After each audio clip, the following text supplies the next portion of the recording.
Okay, so in this scene, let's say we have our model, which is this sphere. It has a subdivision surface modifier on it, and let's just say it's also parented to this armature, which like moves it. So if I want to control the subdivision levels, and let's say this bottom bone is our root bone.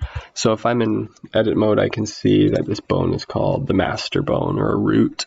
So I'm going to Control tab, or just you can go into pose mode there. So it has to be in pose mode when you create this property.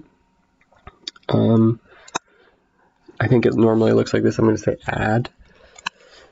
And we have to make our property an integer because we're controlling subdivision levels, which are 1, 2, 3, or 4, or 5.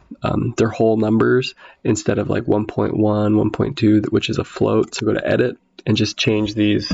Just take off the decimal point, and then that turns it to a integer, and we'll say viewport. So this is going to change how many levels of subdivision are in the viewport display, and we'll set the max to 4 because I don't want to go over 4.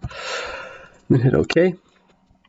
Now if we right click, we can say copy as new driver, and then I'm going to go into my sphere, go to this, and my viewport level, I'm going to say paste driver.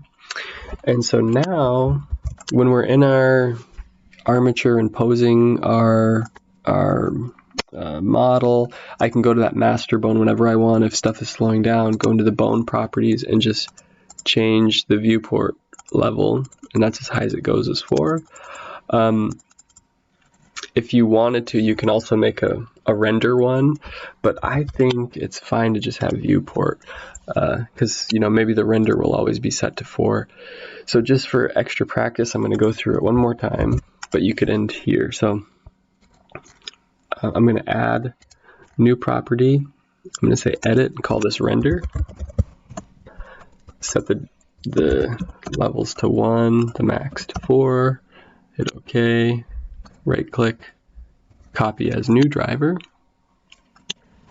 go here to the sphere, modifier, and I'm going to paste the driver. So now they're both set to 1, but if I set the render to 3 and the viewport to 2, it is updating here. The render's 3, viewport's 2.